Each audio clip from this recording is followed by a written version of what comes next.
اور ہومیوپیتھی کی شمع روشن کریں۔ ڈاکٹر صاحب کا جو لیکچر ہے آسان ہومیوپیتھی کے اوپر ہے، تو آپ دوستوں سے اپنے کلینکل ٹپس شیئر کریں گے ڈاکٹر غلام فرید مدنی صاحب۔ السلام علیکم۔ سب سے پہلے تو تمام معزز مہمانوں کو خصوصی سلام، خاص طور پر بابا ہومیوپیتھی ڈاکٹر جاوید امان صاحب، ڈاکٹر راؤ غلام مرتضیٰ صاحب اور ڈاکٹر خالد محمود صاحب، اور اس پروگرام کو آرگنائز کرنے میں MHDA کے صدر ڈاکٹر فہیم صاحب کی خصوصی کاوشوں کا اگر ذکر نہ کیا جائے تو یہ بہت برا ہوگا۔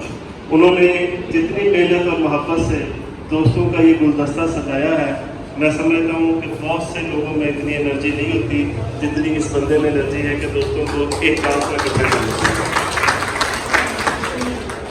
وقت کی نزاکت سے جو مختصر ٹائم ہے، آج کل میں نے ایک سلسلہ شروع کیا ہوا ہے، ایک علامت اور اس کی دوا، جو اکثر دوست آپ پسند کرتے ہیں۔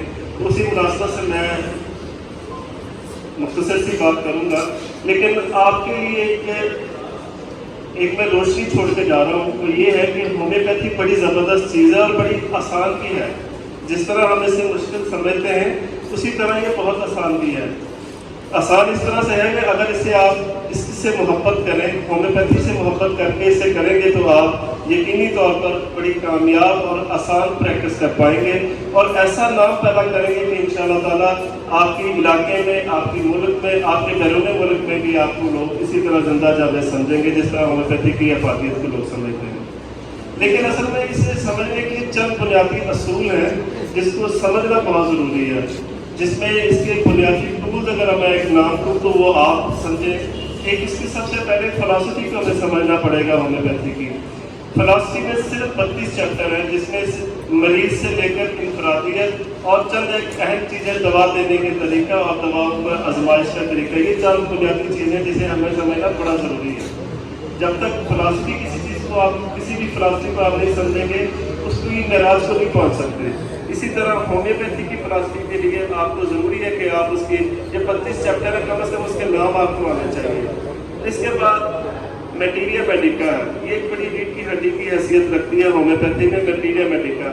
اس میں آپ کو دوائی پوری یاد کرنے کی ضرورت نہیں ہے، صرف اور صرف دوائی کا موڈ آف ایکشن اور اس کی کمی زیادتی، بس یہ دو چیزیں آپ فی الحال ذہن میں رکھیں تو آپ کو پوری دوائی جو ہے وہ سمجھ آتی جائے گی۔ اس کے بعد تمام قوانین کو سمجھنے کے لیے آرگنن آف میڈیسن کے 6 ایڈیشن کو ہمارے لیے پڑھنا بڑا ضروری ہے۔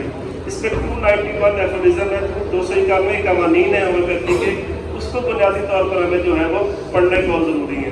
اس لیے اگر میں پہلا قانون آپ کے سامنے رکھوں تو وہ ہومیوپیتھک ڈاکٹر کے لیے پچھلے راہ ہے، وہ یہ ہے کہ معالج کا پہلا اور بنیادی فرض یہ ہونا چاہیے کہ وہ بیمار دکھی انسانیت کی خدمت کے لیے خود کو دل و جان سے وقف کر دے۔ جس طرح ڈاکٹر جاوید امان صاحب نے، ڈاکٹر راؤ مرتضیٰ صاحب نے ہومیوپیتھی کے لیے اپنے آپ کو وقف کر دیا ہے، اسی طرح ہمیں بھی اپنے دکھی انسانیت کی پیشنٹ کی خدمت کے لیے اپنے آپ کو جب تک ہم وقف نہیں کریں گے تب تک جو ہے ہم اس کی معراج کو نہیں پہنچ سکتے۔ اللہ پاک نے جو رزق ہمارے مقدر میں لکھ دیا ہے وہ تبھی ہمیں پورا اسی وقت ملے گا جب ہم اس کے لیے اس سے محبت کریں گے، اس سے عشق کریں گے۔ تو اس کے قوانین کی قدرت کو سمجھتے ہوئے ہمیں آرگنن آف میڈیسن کو سمجھنا بہت ضروری ہے۔ اس کے بعد جو آخر میں آتا ہے وہ آرگنن آف میڈیسن ہے۔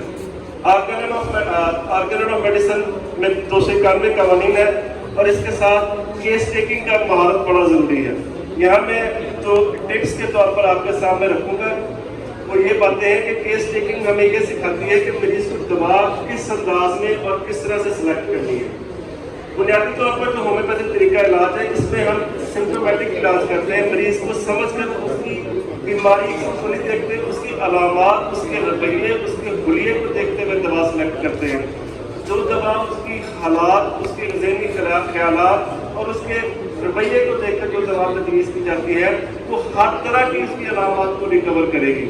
مثال کے طور پر آپ کے سامنے میں رکھتا ہوں کہ جو آج کل بہت بغض رکھنے والی ہوں، جو شیرنگ پسند نہ کرنے والی ہوں، تو وہ دوا دینے سے اس کے مسائل حل ہوتے ہیں۔ مطلب بات کرنے کا اگر میں اس بات کو سمجھوں تو ہمیں مریض کی ذہنی صلاحیت کو جو ہے وہ جج کرنا پڑے گا، تب جا کے ہمیں جو ہے وہ بہترین علاج جو ہے وہ حاصل ہو پائے گا۔ آخر میں یہ بات کروں گا کہ ہمیں ہومیوپیتھک طریقہ علاج میں جو چیز سمجھنے کے لیے ہے وہ یہ ہے 3 باتوں کو جو ہے ہم سمجھ لیں. ایک لوکیشن، علامات کی لوکیشن کس طرف ہے کا اشارہ کر دی ہے.